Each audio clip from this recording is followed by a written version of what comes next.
بسم اللہ الرحمن الرحیم۔ السلام علیکم۔ سلطان العارفین حضرت بایزید بسطامی رحمۃ اللہ علیہ۔ حضرت بایزید بسطامی رحمۃ اللہ علیہ جس راہ سے گزرتے اس راستے پر بادشاہ کی مجلس بھی آتی تھی۔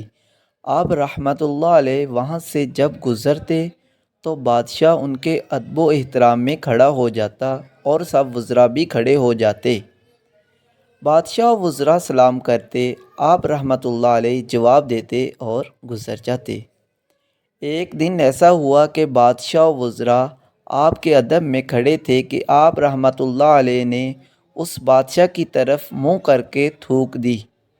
آپ کے اس عمل پر بادشاہ و وزراء کو غصہ آیا اور آپ کو برا بھلا کہنے لگے۔ مریدین کو بات سمجھ نہ آئی، پریشان ہوئے۔ آگے جا کر اس عمل کے بارے میں پوچھا کہ آپ کے اخلاق کی حسنہ ہیں، آپ نے ان کی طرف منہ کر کے تھوک دیا۔ پیارے ناظرین، اگر آپ ہمارے چینل پر نئے ہیں تو اسلامی معلومات کے لیے ہمارے چینل کو لازمی سبسکرائب کر لیں۔ مریدین کے سوال پر آپ رحمۃ اللہ علیہ نے جواب دیا کہ میں یہی چاہتا تھا، اس لیے کہ میں روز یہاں سے گزرتا اور وہ میرے لیے کھڑے ہوتے تھے۔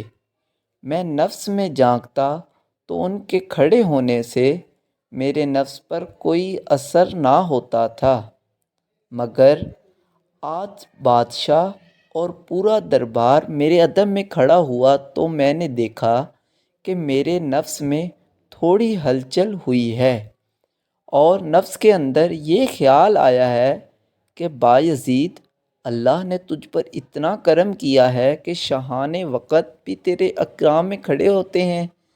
بس جو ہی نفس میں یہ خیال آیا، میں نے چاہا کہ نفس کا علاج یہیں اسی وقت کر دوں، کہیں بڑھ نہ جائے۔ بس میں نے اس لیے تھوکا کہ مجھے معلوم تھا کہ جب تھوکوں گا تو وہ مجھے گالیاں دیں گے اور بیٹھ جائیں گے۔ جب انہوں نے برا بھلا کہا اور بیٹھ گئے، میں نے نفس کو کہا کہ سن لیا، یہ ہے تیرا اصل مقام، اب دیکھ وہ گالیاں دے رہے ہیں۔ مجھے تو نہ بادشاہ کے کھڑے ہونے سے کوئی غرض تھی، نہ بیٹھنے سے۔ میں تو اپنے نفس کے حال کو درست رکھنا چاہتا تھا۔ حضرت ابو موسیٰ رحمۃ اللہ علیہ فرماتے ہیں کہ جس رات کو حضرت بایزید بسطامی رحمۃ اللہ علیہ کا وصال ہوا، اس وقت میں آپ کے پاس حاضر نہ تھا۔ اسی رات کو میں نے خواب میں دیکھا کہ میں نے عرش الہی سر پر اٹھایا ہوا ہے اور اڑتا ہوا جا رہا ہوں۔ جب میں بیدار ہوا تو اپنے اس خواب کے متعلق سوچ کر بہت حیران ہوا، چنانچہ اپنے اس خواب کی تعبیر معلوم کرنے کے لیے حضرت بایزید بسطامی کی خدمت میں حاضری کے لیے چل پڑا۔ جب میں آپ کے ہاں پہنچا تو معلوم ہوا کہ رات کو حضرت وصال فرما گئے ہیں۔ فرماتے ہیں کہ اس وقت آپ کا جنازہ تیار تھا اور انسانوں کا ایک ہجوم چاروں طرف سے آ کر جمع ہو رہا تھا۔ پھر جب آپ کا جنازہ اٹھایا گیا تو میں نے بھی کوشش کی کہ میں بھی جنازے کو کندھا دوں، مگر ہجوم کی کثرت کے باعث میں اپنی اس کوشش میں کامیاب نہ ہو سکا۔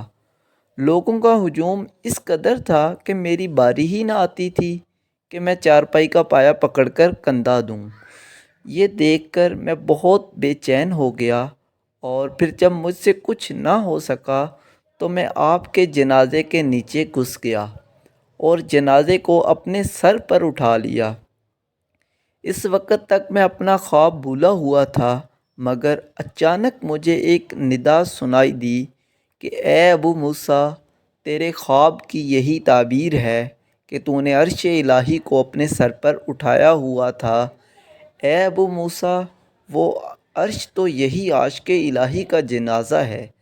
حضرت بایزید بسطامی رحمۃ اللہ علیہ فرماتے ہیں کہ میں نے 30 سال مجاہدہ کیا، لیکن میں نے علم اور اس کے مطابق عمل کرنے سے زیادہ سخت چیز کوئی نہ پائی۔ نیک وہ ہے جو نیکی کرے اور اللہ عز و جل سے ڈرے، جبکہ بدبخت وہ ہے جو برائی کرے اور پھر بھی مقبولیت کی امید رکھے۔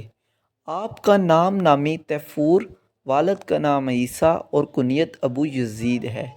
آپ ایک کردی عالم کے شاگرد تھے، مگر بعد میں علم ظاہری کو ترک کر کے فقیری کی راہ اختیار کی۔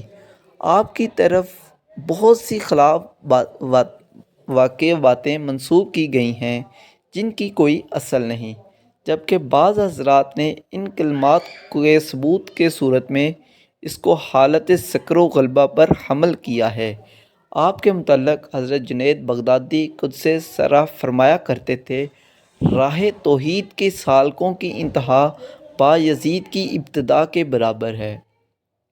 آپ حضرت معروف کرخی علیہ رحمۃ اللہ کے پیر بھائی ہیں اور حضرت یحییٰ بن معاذ رازی رحمۃ اللہ علیہ کے ہم عصر ہیں۔ حضرت امام جعفر صادق رضی اللہ تعالی عنہ سے آپ نے روحانی فیض حاصل کیا۔ سید الطائفہ حضرت جنید بغدادی علیہ رحمۃ اللہ نے آپ کے متعلق فرمایا، بایزید ہمارے درمیان اس طرح ہیں جس طرح ملائکہ میں حضرت جبرائیل علیہ السلام۔ آپ کے ملفوظات میں ہے کہ نیکیوں کی صحبت نیک کام کرنے سے بدرجہ بہتر ہے اور بروں کی صحبت برے کام کرنے سے زیادہ نقصان دہ اور مہلک ہے۔ طریقہ تیفوریہ آپ ہی کی طرف سے منسوب ہے اور اس فرقہ کی بنیاد سکر و غلبہ پر ہے۔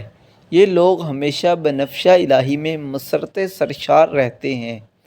آپ کی طرف بھی جو غیر مناسب باتیں منسوب کی گئی ہیں یا ان کی کوئی اصل نہیں ہے، جبکہ ثبوت کی صورت میں تحقیقی علماء نے اس کو آپ کی حالت سکر و غلبہ حال پر حمل کیا ہے۔